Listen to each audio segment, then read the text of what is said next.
Hey guys, let's get more news about Warriors, but first don't forget to subscribe to the channel and leave a like. Warriors get major playoff update. With 2 games remaining, the Golden State Warriors are trying to avoid the play-in tournament as they continue their quest to return to the NBA playoffs, but they suffered a setback on Wednesday. They lost to the lowly San Antonio Spurs 114-111 on a buzzer-beating three-pointer by Harrison Barnes, a forward who used to play for them years ago. That loss dropped them to 6th place in the Western Conference, and with a 47-33 record they entered Thursday with the same record as the 7th-place Memphis Grizzlies and the 8th-place Minnesota Timberwolves. Luckily for Golden State, Memphis lost to Minnesota on Thursday, which means it can make the playoffs outright and avoid the play-in tournament by simply winning its final 2 regular season games. It will visit the Portland Trail Blazers on Friday before hosting the Los Angeles Clippers on Sunday.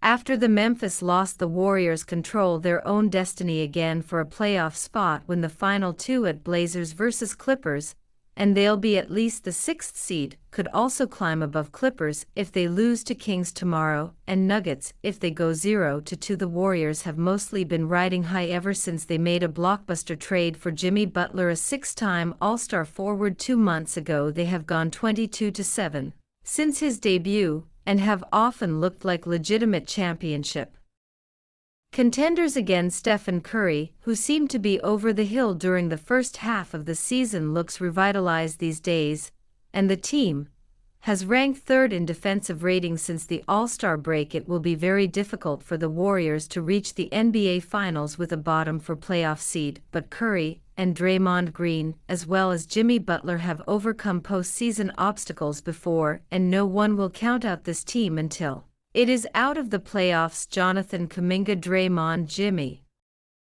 Butler don't fit together. Steve Kerr admits Jonathan Kuminga has struggled to regain his place in the Warriors lineup since returning from a sprained ankle on March 13. The Warriors trade deadline acquisition of Jimmy Butler III has taken some of Kuminga's minutes, and the young forward still is trying to figure out where he fits in the rotations. Warriors coach Steve Kerr joined 95.7 The Game's Mark T. Willard and Dan Dibby on Thursday, where he was asked about Kuminga's role and how he can coexist with Butler and 4-time NBA champion Draymond Green. Kerr's answer seems pretty revealing about what's on the horizon for the Warriors and the 22-year-old. Every game is different, and I think Jimmy's arrival took away a lot of Jonathan's minutes at the 4. Kerr told Willard and Dibby. There's no doubt that as soon as Jimmy arrived and we started winning, we leaned into the lineup combinations that enhanced Jimmy, because we were winning and Jonathan was out for that whole stretch. We went like 17-3 or something, so we're going to keep doing what's been winning.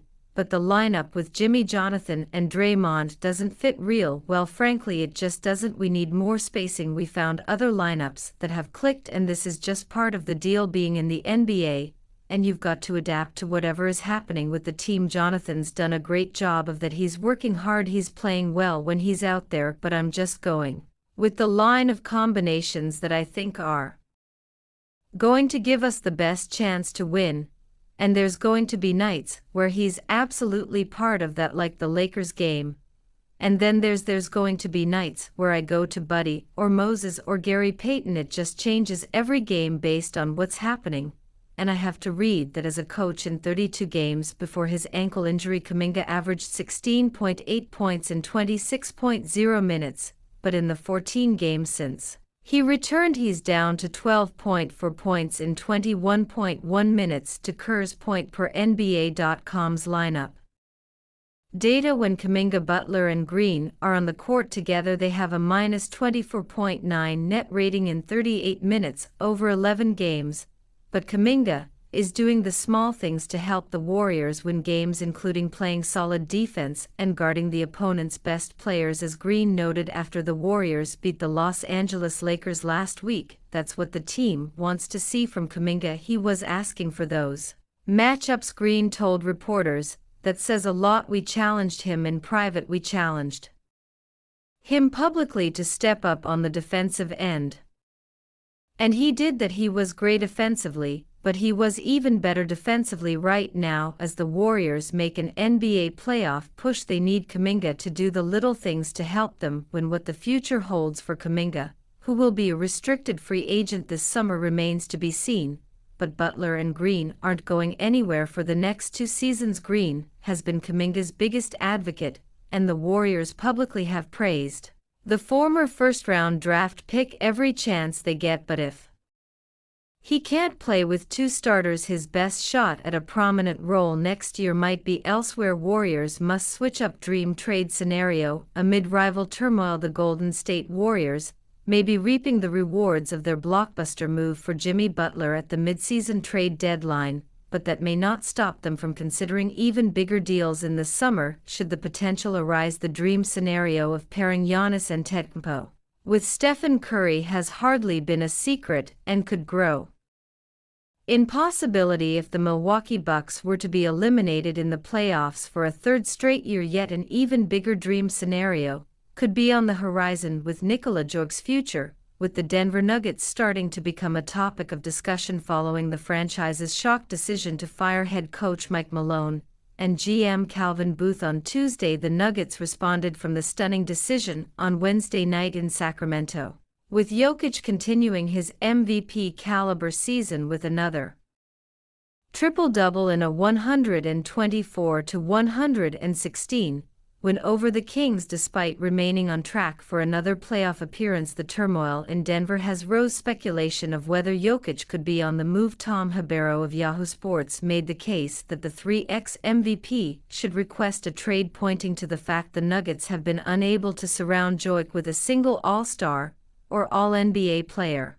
Throughout his 10-year career, NBA legend Paul Pierce also came out with a bold statement following Malone and Booth's axing, stating, "I wouldn't be shocked if Joker demands a trade this summer, and that Denver are wasting his prime if Jokić were ever to become available for trade. It's hard to figure too many teams who wouldn't be interested in adding arguably the best player in the world. There would be teams with more to offer the Nuggets, but equally the Warriors could at least get in the conversation. Butler would probably need to be included for salary matching reasons, while Denver would undoubtedly ask for Brandon Podziemski and the multiple first-round picks Golden State still have at their disposal. You'd argue that Jokić is an even better fit for the Warriors than Antetokounmpo would be, with his all-time great passing, making for a special potential pairing between him and Curry. The Serbian may also be a better complement for Draymond Green, who'd be a slightly awkward fit with Antetokounmpo given the spacing concerns. Jokić, meanwhile, is an